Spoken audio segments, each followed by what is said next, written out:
Welcome back. హైదరాబాద్లోని తెలంగాణ భవన్లో మీడియాతో చిట్ చాట్ నిర్వహించారు బీఆర్ఎస్ వర్కింగ్ ప్రెసిడెంట్ కేటీఆర్. తెలంగాణలో జరగబోయే మున్సిపల్ ఎన్నికలకు సిద్ధంగా ఉన్నామని తెలిపారు.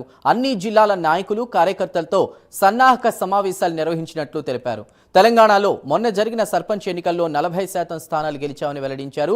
కాంగ్రెస్ కు ఓటేస్తే జిల్లాలు ఎత్తేస్తారని ప్రచారం చేస్తామని చెప్పారు. ఇక సింగరేణిపై సిట్టింగ్ జడ్జితో విచారణ జరిపించాలని కేటీఆర్ డిమాండ్ చేశారు. రెడీగా కేటీఆర్ చిట్ చాట్ పై మరింత సమాచారాన్ని మా ప్రతినిధి చందు అందిస్తారు. చందు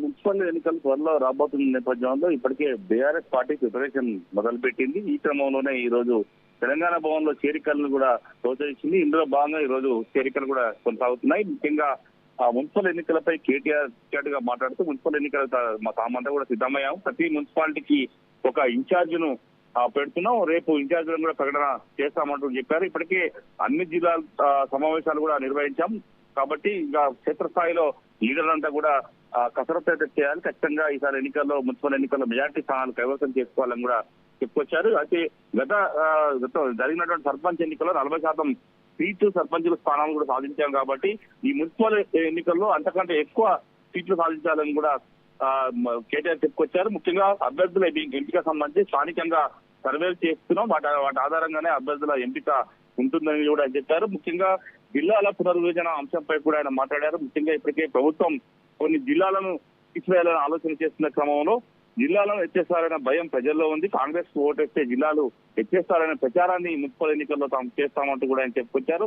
మరోవైపు మున్సిపల్ ఎన్నికల్లో ఎమ్మెల్యేలను మాజీ మంత్రులను కూడా ఇన్ఛార్జీలుగా నియమిస్తాం అంటూ చెప్పుకొచ్చారు. మరోవైపు సింగరేణిపై సిట్టింగ్ జడ్జితో ఎప్పటి నుంచైనా విచారణ చేసుకోవాలని కూడా ఆయన చెప్పుకొచ్చారంటే 2014 నుంచి కూడా విచారణ చేసుకోవచ్చు అని చెప్పారు. ముఖ్యంగా ఈ అంశం ఈ రోజు జరిగినటువంటి కవిత చిట్చాట్లో కూడా ఈ అంశాన్ని ప్రస్తావిస్తూ సింగరేణికి సంబంధించిన అంశం 2014 నుంచి అంటే జాగృతి కనుక అధికారంలోకి వస్తే 14 నుంచి కూడా విచారణ చేస్తామని చెప్పిన క్రమంలో దానిపైనే ఆయన స్పందించారు. సింగరేణిపై సిట్టింగ్ జడ్జితో 2014 నుంచి కూడా విచారణ చేసుకోవచ్చు ఈ ప్రభుత్వం అంటూ కూడా చెప్పుకొచ్చారు. మరోవైపు ఫార్ములా ఈ రేస్ కేసులో గ్రీన్ కోర్టు లబ్ధి జరిగిందన్న వాళ్ళు ఈ రోజు దావోస్ లో వారితో చర్చలు జరుపుతా ఉన్నారు అంటూ కూడా చెప్పుకొచ్చారు. మరోవైపు కవిత చేసిన వ్యాఖ్యలపై కూడా స్పందించారు. తెలంగాణ భవన్ కు వచ్చిన వారిని గతంలో కూడా కలిసాము, ఇప్పుడు కూడా కలుస్తాం, భవిష్యత్తులో కూడా కలుస్తామని చెప్పుకొచ్చారు. మరోవైపు సికింద్రాబాద్ కోసం ఉద్యమించిన వారిని మేము ఎప్పుడు అరెస్టు చేయలేదు, మేము ఎప్పుడు సికింద్రాబాద్ అస్తిత్వాన్ని దెబ్బతీయలేదంటూ కూడా కవితకు కేటీఆర్ కౌంటర్ ఇచ్చినట్టు కూడా మనకు అర్థమవుతుంది. మరోవైపు ఈ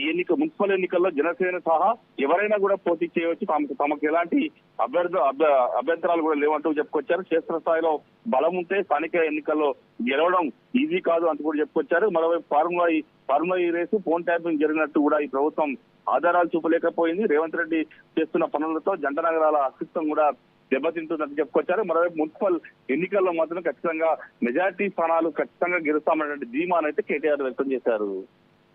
రైట్ చందు, థ్యాంక్ యూ.